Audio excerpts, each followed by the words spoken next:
사랑합니다. 축복합니다. 사랑하고 축복합니다. 여호와를 기다리는 믿음이라는 제목의 말씀으로 함께 은혜를 나눠보도록 하겠습니다. 세상에는 하나님을 믿지 않는 사람들이 하나님을 믿는 사람보다 더 많습니다. 그냥 많은 것이 아니라 훨씬 많습니다. 저는 목사이지만 사람들이 하나님을 믿지 않는 것이 별로 이상해 보이지는 않습니다. 오히려 하나님을 믿는 사람들이 신기해 보입니다. 저는 제가 신기해 보이고 주일날마다 이 교회 예배하러 나오시는 여러분들이 참 신기해 보입니다. 왜냐하면 보이지 않는 하나님을 믿지 않거나 못하는 것이 뭐가 이상한 일일까요? 보이지 않는 하나님을 믿는 우리가 이상한 사람들이지 그렇지 않습니까? 그렇지만 솔직히 우리도 하나님을 믿는 것이 그다지 생각처럼 쉽지만은 않지 않습니까? 하나님을 믿는 데 있어서 가장 힘들고 어려운 일이 있다면 그건 뭘까요? 그건 간단하고 또 분명한데 이거죠. 하나님이 보이지 않으신다는 것. 특별한 경우와 사람을 제외하고 실제로 하나님을 직접 보거나 하나님의 음성을 직접 들은 사람 없습니다. 목사인 저도 그런 면에서 마찬가지겠죠. 문제는 하나님이 우리 눈에만 보이시지 않는다는 데 있는 것이 아니라 죄송하지만 이해가 안 될 때도 너무나도 많다는 데 있는 거죠. 믿음은 바라는 것들의 실상이요 보이지 않는 것들의 증거라고 이야기합니다. 그런데 그 실상과 증거가 말처럼 쉽게 우리에게 나타나는 것이 아니라는 데 있죠. 구하면 주시고 찾으면 찾게 하시고 문을 두드리면 열어주신다고 분명히 성경에 기록되어 있는데 여러분 구했는데 주지 않으시고 찾았는데도 여전히 찾지 못하고 문을 열심히 두드렸는데도 여전히 문은 열리지 않고 닫혀있는 때가 얼마나 많은지 모르겠습니다. 최근에 저도 나름대로 매우 중요하고 현실적인 문제를 놓고 정말 열심히 하나님 앞에 기도했습니다. 결론만 말씀드리면 그 기도는 이루어지지 않았습니다. 아직 이루어지지 않은 것이 아니라 이루어지지 않은 것으로 결론이 났고 끝이 났습니다. 물론 그 일이 인생의 전부는 아닐 겁니다. 그러나 그 일을 놓고는 더 이상 기도할 수가 없게 되었습니다. 그런데도 성경은 여전히 구하면 주시고 찾으면 찾게 하시고 두드리면 열어주신다고 기록되어 있습니다. 기도하면 응답해 주신다고 하셨지만 응답이 될 때도 있고 안 될 때도 있습니다. 사실 기도 안 해도 결과는 둘 중에 하나겠죠. 바라는 대로 될 때도 있고 안 될 때도 있습니다. 기도를 안 하면 바라는 대로 한 번도 되지 않고 기도만 하면 바라는 대로만 된다면 하나님을 믿기가 얼마나 쉬울까요? 하나님을 믿는데도 평생 삶이 고단한 사람들, 평생 하나님께 기도하고 사는데도 그 응답을 받지 못하고 사는 사람들이 우리 주위에 얼마나 많은지 모릅니다. 그런데 어떻게 하나님을 믿을 수 있는 것일까요? 하나님을 믿어야 하는 걸까요? 성경에 보면 하나님을 아주 잘 믿은 사람들이 있었습니다. 그 중에 한 사람이 누구예요? 아브라함입니다. 아브라함은 자녀가 없었습니다. 지금도 자녀가 없다는 건 참으로 힘든 일 중에 하나겠죠. 결혼을 했는데 아이가 생기지 않으면 남편의 고민도 있겠지만 아내는 정말 죄송하지만 쉽지 않습니다. 아이를 안 갖겠다고 마음을 먹으면 모르겠지만 아이를 갖겠다고 마음 먹는데도 요새는 쉽지 않아요.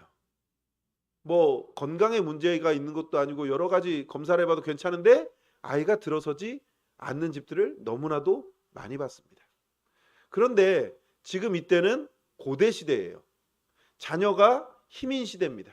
자녀가 많아야 하는 시대임에도 불구하고 이 당시 지금 아브라함의 가정은 족장임에도 불구하고 아이가 없죠.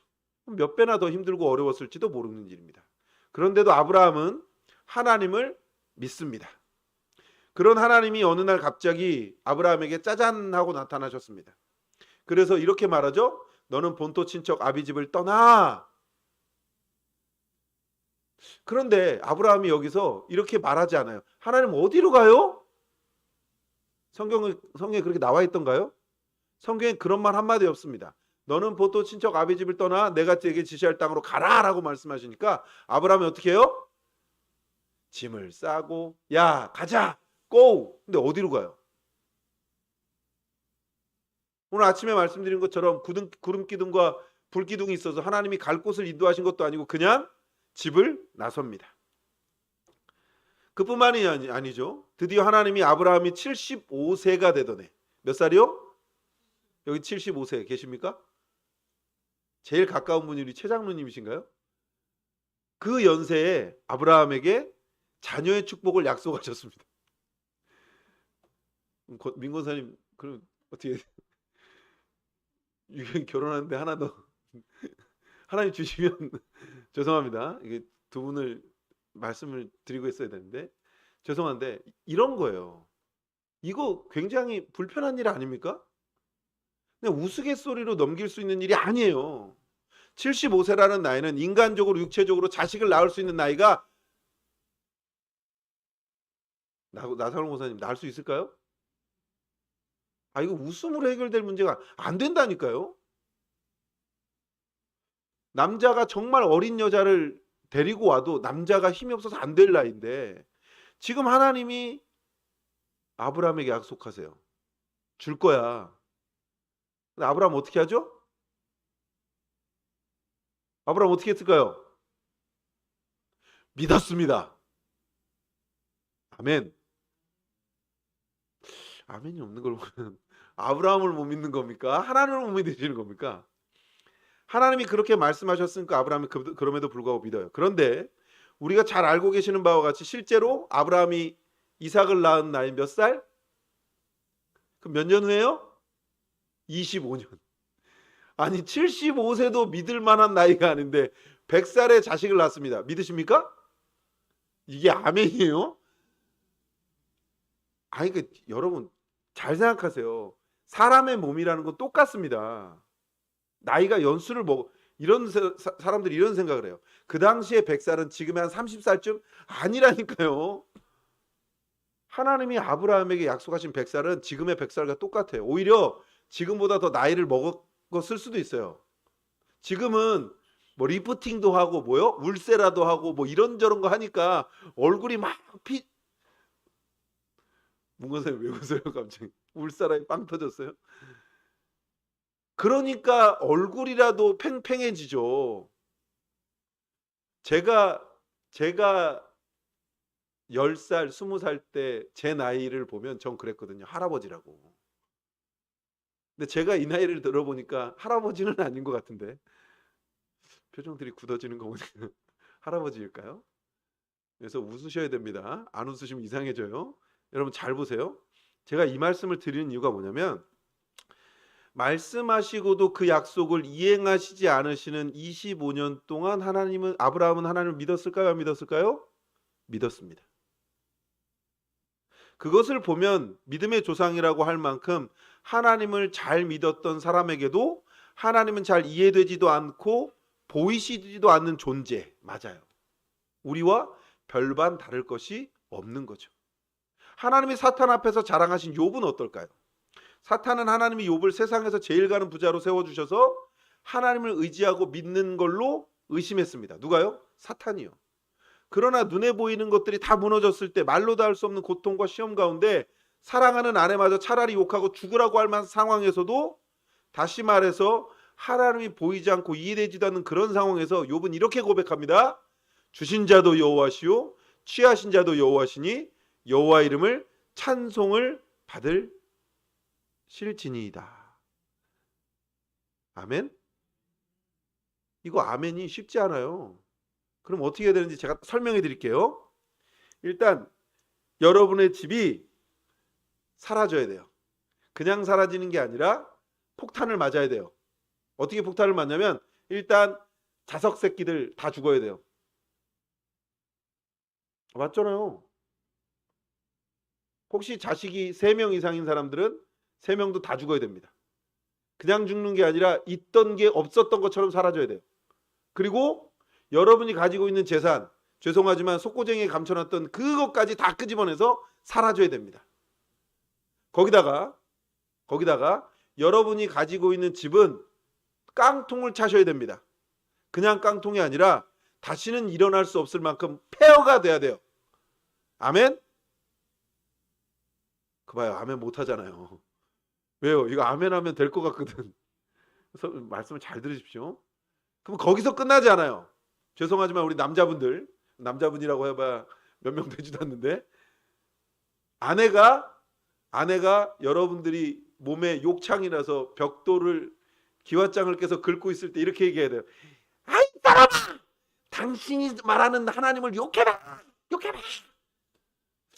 어디서 많이 본 것 같죠? 해야 돼요. 하시겠어요? 그게 욥이에요. 근데 제가 욥을 설명할 때 항상 하는 말이 있습니다. 욥은 어디에서 제일 부자예요? 동방에서 제일 부자예요. 아브라함과 같은 시대의 사람인데 아브라함은 저 밑에 발끝에 때만도 못한 사람이에요. 그만큼 부자예요. 그런 사람이 지금 욥인데, 욥이 뭐라고 해요? 주신 자도, 이거 다시 한번 띄워주세요. 주신 자도 여호와시요 취하신 자도 여호와시니 여호와 이름이 찬송을 받으실지니이다. 아멘? 이건 아멘 하셔야 돼요. 아멘? 네. 하나님께 대한 믿음이 흔들림이 없는 거예요. 오늘 본문 시편 27편의 다윗도 하나님 참 잘 믿던 사람 중에 하나인데, 다윗에게도 하나님은 참 보이시지 않는 하나님이에요. 이해되시지 않으시는 분이에요. 다윗의 삶을 돌아보면 하나님은 다윗의 일생 중에 대부분 보이시지 않으셨습니다. 또 응답하시지도 않으셨어요. 숨어 계셨습니다. 그 때문에 다윗이 당한 고난과 어려움과 고통은 우리의 상상을 초월하는 겁니다. 오늘 본문 9절에서도 이렇게 돼 있거든요. 주의 얼굴을 내게서 숨기지 마소서, 이런 고백이 등장해요. 그것은 지금 하나님이 다윗에게서 당신의 얼굴을 숨기고 계신다는 것을 의미하잖아요. 8절에 보면 이런 말씀이 있습니다. 같이 읽겠습니다. 시작.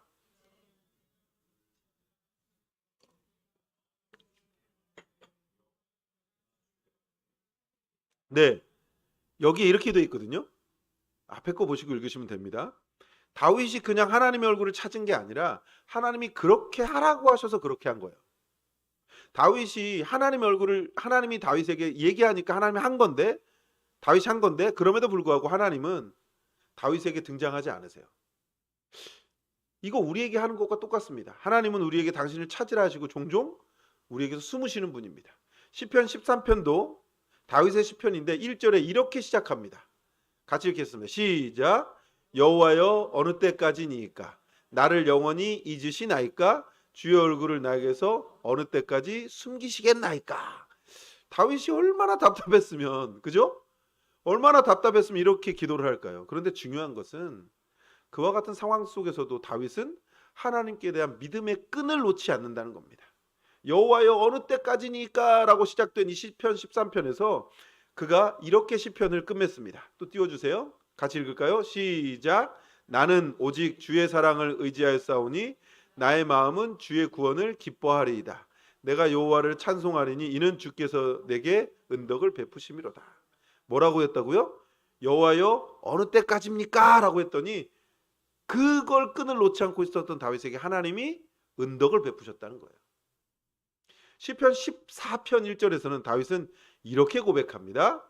어리석은 자는 그의 마음에 이르시기를 하나님이 없다 하는도다. 누가 없다고 한다고요? 어리석은 자. 다윗에게 하나님 늘 등장하신다고요? 아니요.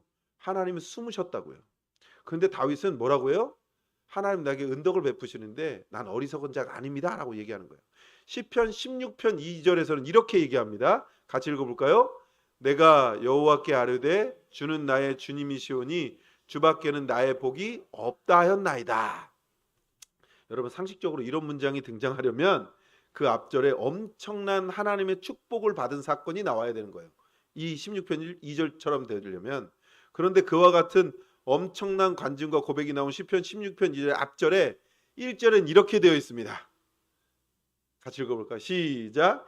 하나님이여 나를 지켜주소서 내가 주께 피하나이다. 여러분, 지금 엄청난 축복이 나와야 되는데 뭐라고요? 나 지켜달라고 얘기해요. 나 죽게 피하겠다고. 기가 막힌 일이죠. 하나님이여 나를 지켜서서 기도하는 걸 보면 상황은 지금 하나님이 지켜주시지 않는 상황임이 틀림없죠. 내가 죽게 피합니다라고 기도하는 걸 보면 하나님이 지금 다윗에게서 손을 떼고 계시는 상황임에 틀림없습니다. 그런 상황에서 다윗은 이렇게 말해요. 내가 여호와께 아뢰되 주는 나의 주님이시오니 주밖에는 나의 복이 없습니다. 아멘. 여러분 지금 말씀의 행간을 잘 기억하세요. 그냥 다름이 아니라 다윗은 지금 하나님이 없는 것 같은 상황에도 하나님을 믿죠. 그리고 먼저 고백하는 거예요. 하나님은 나의 복입니다. 나는 하나님밖에 없습니다. 앞에서도 말씀드렸지만 오늘 본문 9절엔 이 시편을 쓸 때, 이 본문 9절의 시편을 쓸 때 다윗의 삶은 힘들고 어렵고 공고하고 힘들었던, 답답했던 것이 틀림없습니다. 왜냐하면 이렇게 돼 있거든요. 주의 얼굴을 내게서 숨기지 마시고 주의 종을 놓아여 버리지 마십시오.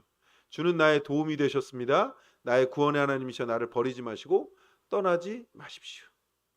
다윗이 지금 뭐라고 얘기하냐면 하나님 좀 나에게 좀 보여주세요. 하나님 왜 내 앞에 안 나타나십니까? 그럼에도 하나님은 나에게 도움이시지만 하나님 그래도 나를 버리지 마시고 나와 함께 해주세요. 이런 거거든요.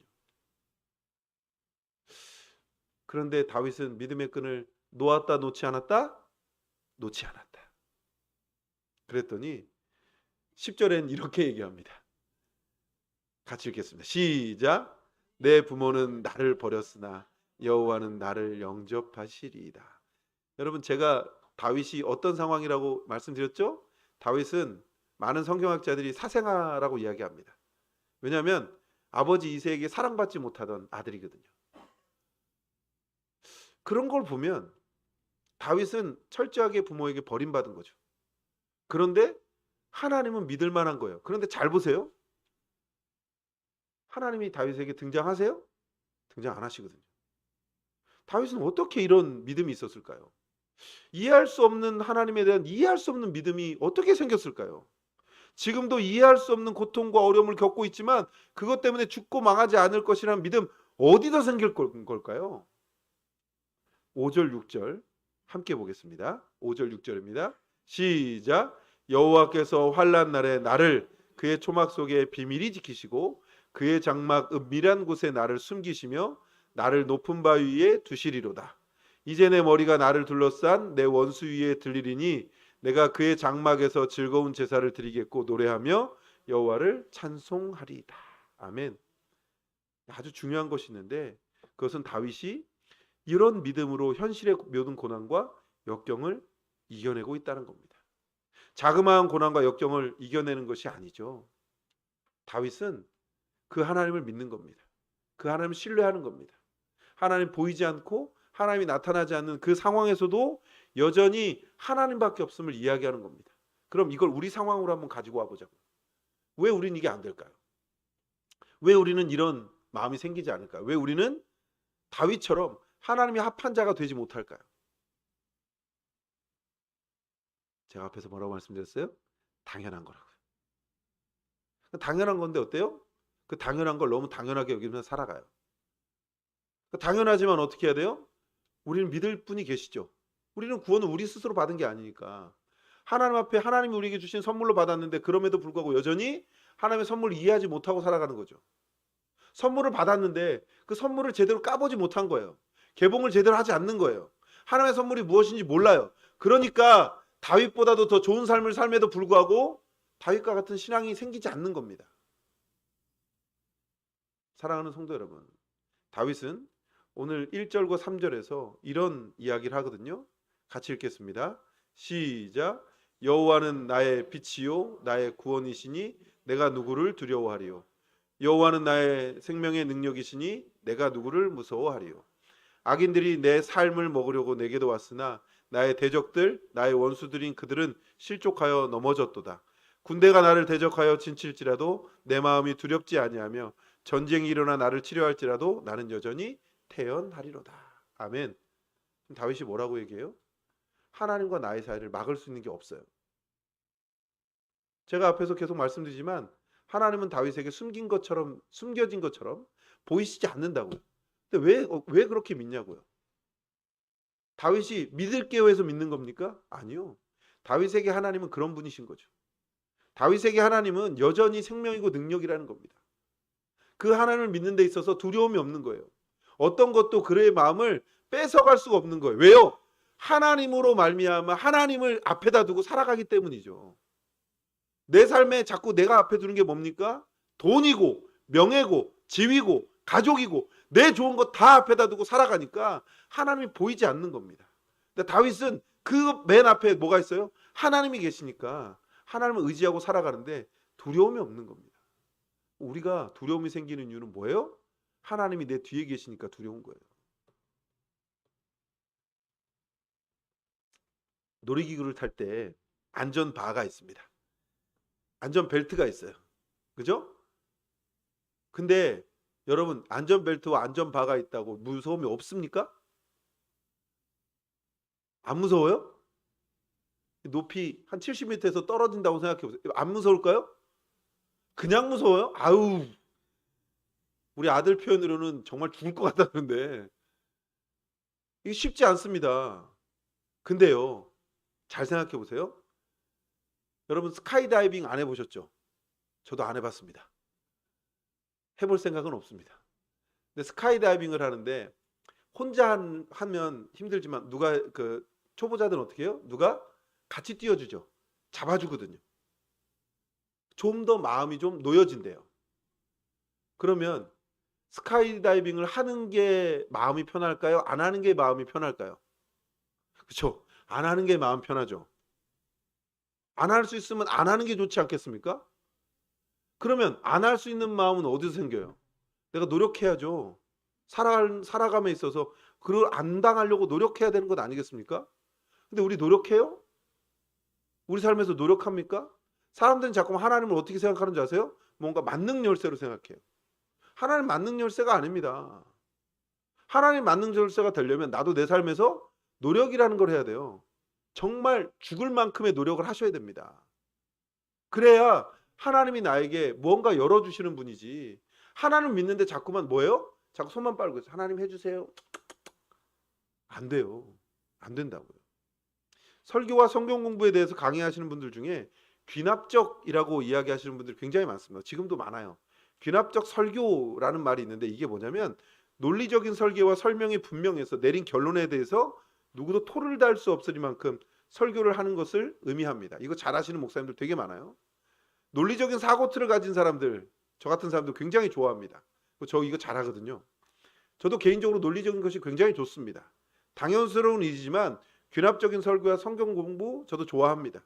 그런데 하나님과 하나님을 믿는 믿음은 아시겠지만 논리적인 거로 다 설명이 되지 않습니다. 그러므로 하나님과 하나님을 믿는 믿음은 귀납적으로 설명이 되지 않습니다. 그렇다고 논리와 귀납을 부정하거나 포기할 필요는 없습니다. 우리 인간의 논리로 모든 것을 다 귀납적으로 정리하고 결론을 내릴 수 있다고 생각하는 것은 죄송하지만 교만한 생각입니다. 믿음은 우리의 논리와 이해를 벗어나는 영역의 것이죠.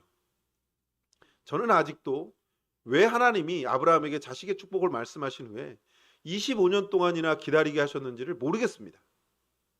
저는 왜 하나님이 다윗을 그처럼 오랫동안 힘들게 하고 어렵게 하셨는지를 모르겠습니다. 때문에 그에 대해서 귀납적으로 설명을 하거나 설교를 할 수가 없습니다. 저는 아직도 왜 하나님이 하나님을 의지하고 말씀대로 살려고 하는 신실한 성도들, 저희 부모님을 포함해서 경제적으로 그토록 큰 어려움을 겪게 하시는지를 모르겠습니다. 설명할 수가 없습니다. 핑계하고 둘러댈 수는 있겠지만 설명할 수가 솔직히 없습니다. 왜 저는 그토록 간절하게 기도하는 부부에게 하나님 태문을 열어서 자식을 주시지 않으시는 걸 모르겠습니다. 왜 그토록 눈물을 흘려 간절히 하는 기도에 응답해 주지 않으시고 오랫동안 시간을 끄시는지 잘 모르겠습니다. 이런 것에 대해서 논리적인 설명하기가 너무 어렵습니다. 그런데 사랑하는 여러분, 이건 분명합니다. 아브라함의 고통과 다윗의 어려움은 이해할 수 없지만 다윗의 믿음과 아브라함의 믿음은 이해가 됩니다. 그 믿음의 결국과 결론에 대해서는 분명히 말씀드릴 수 있는데 이겁니다. 그것은 결국 다윗과 아브라함의 믿음대로 되었다는 것입니다. 아멘 하셔야 돼요. 여기서. 믿음의 구조를 논리적으로 설명할 수는 없지만 믿음의 능력을 말씀드릴 수는 있다는 겁니다. 저는 저와 여러분들의 어려움과 고난에 대해서 설명할 수는 없습니다. 보이지 않고 이해되지 않는 하나님을 논리적으로 여러분들에게 귀납적으로 설명할 수 없습니다. 그러나 귀납적인 방법이 아닌 연역적인 방법으로는 설명할 수 있습니다.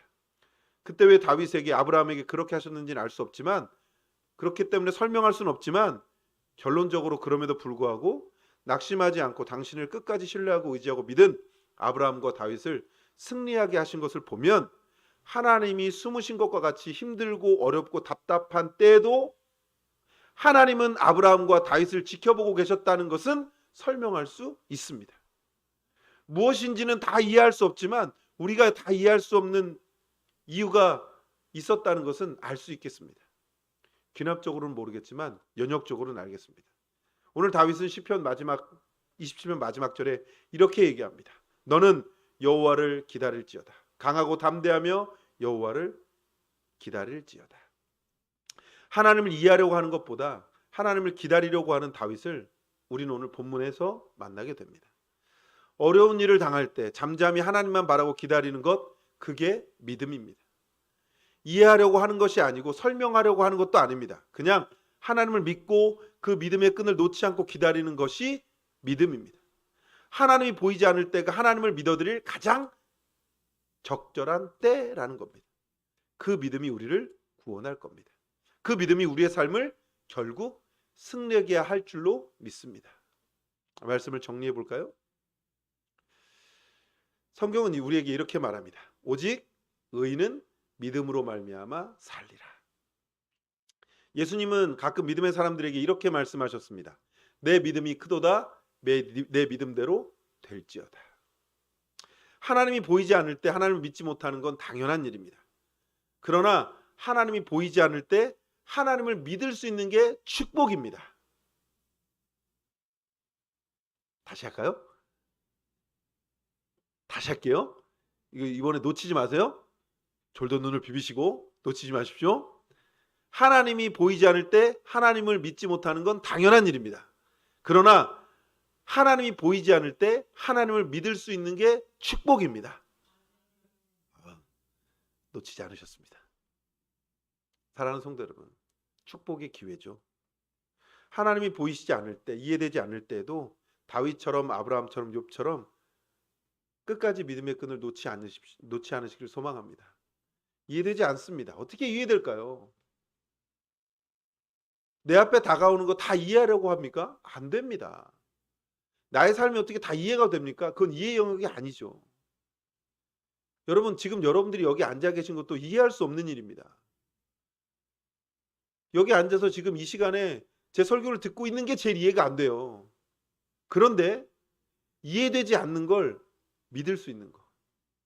나를 이 자리에 앉히시고 나를 하나님의 자녀 삼으시고 나를 기도할 수 있는 자의 자리로 이끌어 가시고 나를 세상의 다른 사람과 구분하고 구별하셔서 하나님의 백성 삼으신 거. 그게 하나님이 우리에게 주신 은혜이자 선물입니다. 사랑하는 성도 여러분, 난 그걸 믿는 겁니다. 그러니 나의 때가 더뎌요. 나의 때가 오지 않아요. 왜 나의 기도는 응답되지 않지? 뭐 해야 돼요? 그때 믿는 거예요. 하나님은 분명히 나를 이끌어 가실 거다. 그런데 이런 오해에 빠지지 마십시오. 내가 원하는 대로, 그건 아닙니다. 우리는 항상 하나님 원하는 대로 가게 되어 있습니다. 그렇기 때문에 여러분의 기도가 어떻게 바뀌어야 되냐면 하나님 원하는 대로. 그러나 가끔 뭐 해야 돼요? 하나님 이건 안 될까요? 하나님 이것도 좀 해주세요. 넣어야죠. 하나님께 청탁 넣어야죠. 하나님께 청탁 넣는다고 하나님 싫어하실까요? 안 그렇습니다. 하나님께도 그렇게 살아가는 겁니다. 그러나 하나님 내 원대로 마시고 하나님의 원대로 해주시기를 원합니다. 하나님의 원이 아마 우리 거보다 더 좋을 겁니다. 사랑하는 성도 여러분, 여러분이 다윗이 되기를 소망합니다. 여러분들이 욥이 되기를 소망합니다. 여러분들이 아브라함처럼 되기를 주의 이름으로 소망합니다. 여기서 제가 여러분들에게 드리고 싶은 말은 아마 여기에 자녀들 때문에 자녀들이 신앙을 못 갖는 것 때문에 고민하고 걱정하시는 우리 사랑하는 분들이 있을 겁니다. 그런데 바뀌세요. 하나님 좀 해주세요. 눈물 흘려 기도하세요. 하나님 바꾸시리라 믿습니다. 제가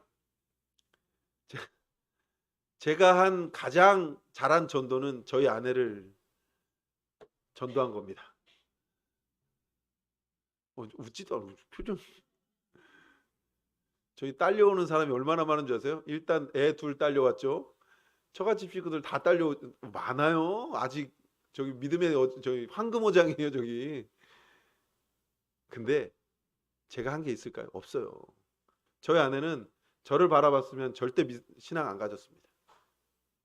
근데 제가 저희 아내랑 9년을 연애하면서 딱 하나 했어요. 나는 언젠가는 목사가 될 거야. 나는 신앙을 가질 거야. 그런데 너는